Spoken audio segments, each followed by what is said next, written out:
My name's April Sawtelle and welcome to my channel. Today what I'm going to be doing is just making a little raw edge applique. I made this quilt top the other day and I just wanted to add a little something to it. So I did these little ghosts. I'm going to show you how I did this. I had all these white fabrics that I wanted to use for my little ghost. I'm just going to take them and I'm going to sew them right sides together. And I'm going to just trim it about the length that just so it's an even, rectangle or whatnot. Just to keep it, the length is where I'm going for. And then I would sew 1/4 of an inch. And I'd open it up, give it a finger press. I'm going to iron it all later. For right now, I want to get it, get it to the length that I want. And it's not going to be that big of a piece. So I'm just going to keep adding. And then I'm just going to keep trimming it down pretty straight. Because I do want my little lines to be, pretty straight.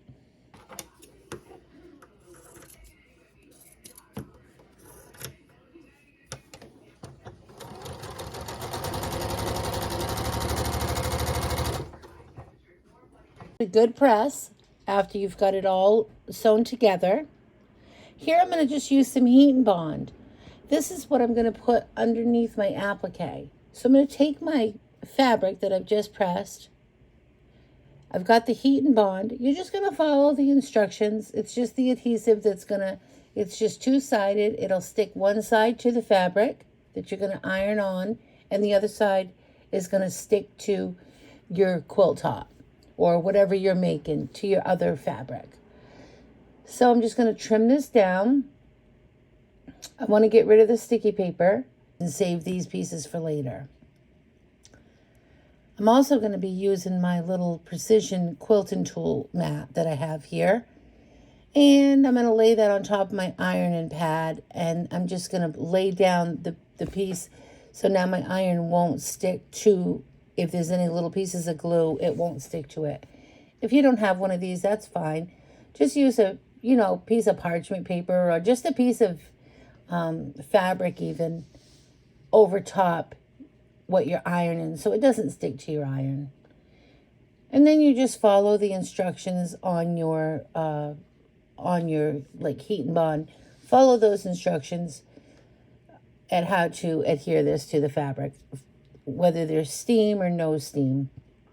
The kind I'm using didn't require any steam. So I'm just going to get that all nice and stuck on there.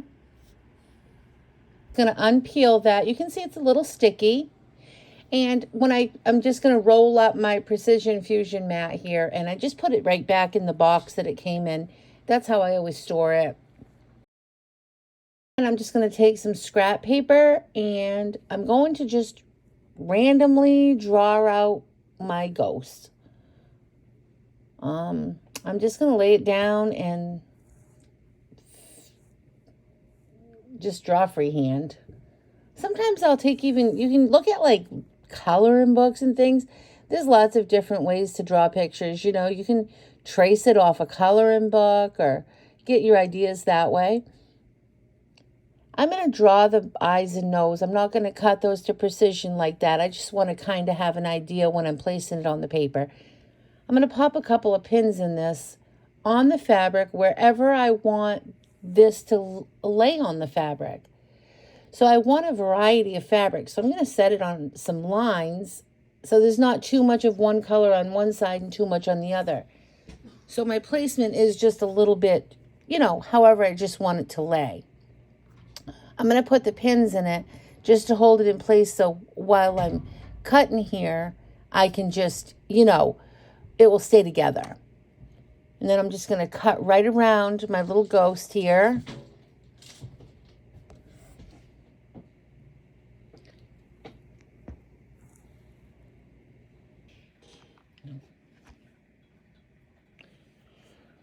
All I'm going to do here is start putting on the little eyes and mouth. But what the problem is I can't get the paper off the back. So all you have to do when that happens is give it a little score.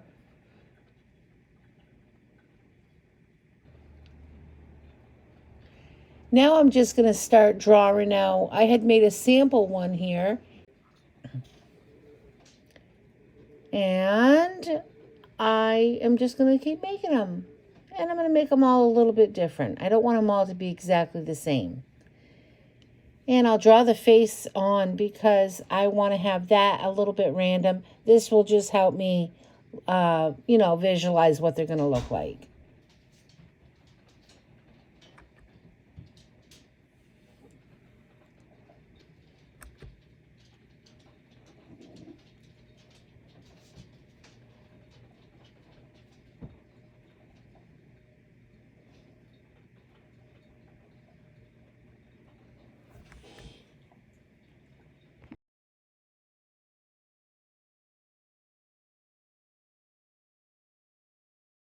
I just cut out my little eyes and my mouth, just out of the black paper there.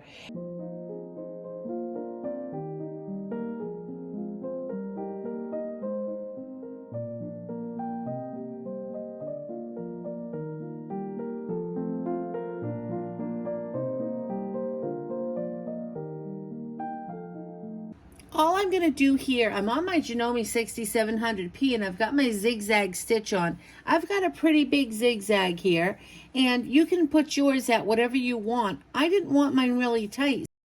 What I'm going to do here is follow my applique all the way around.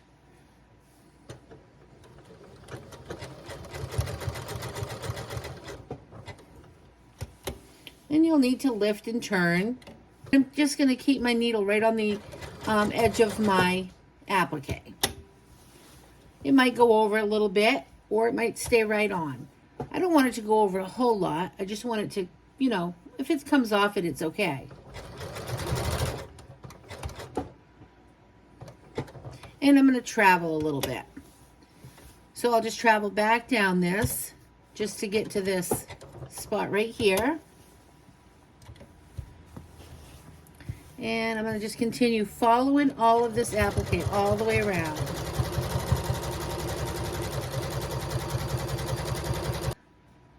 Lifting and adjusting my fabric as I need to turn.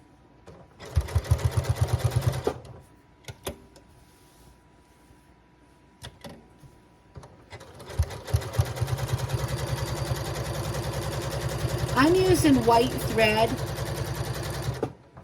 But what I'm going to do here, I'm going to come back and I'm going to do all of the mouth and the eyes black. But I'll go around the whole thing first with the white. And change the thread later.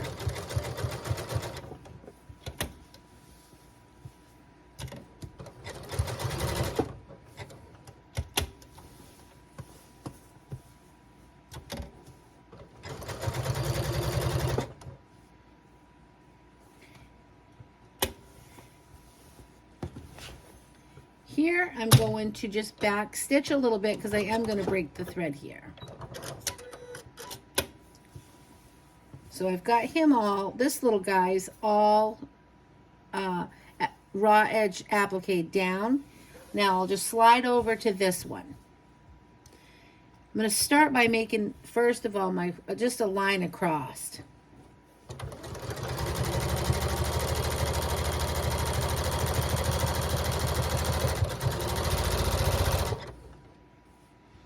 And now I'll start turning my fabric. And you're just going to continue to do this all the way across your fabric until you get to your eyes. And then you can change the thread if you want to and go with, whatever color you're going with. Now I'm just going to outline the whole ghost here and the whole outside. All I'm trying to do is stay on the edge so it catches all of it and pulls it down.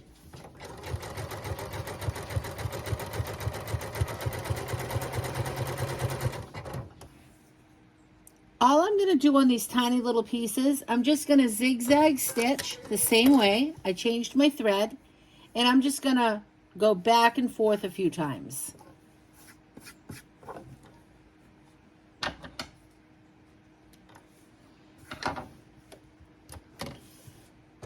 I'm just going to come in on one side here, and I'm just going to go up and down and around a few. Do a back stitch all the way back up to the top. Come back down. Just do that a few times. Just trying to get some of the edges and the middle down. There. I hope you enjoyed this tutorial. If you did, please like and subscribe. I'll see you next time, and remember to keep it simple. Have a good day. Bye.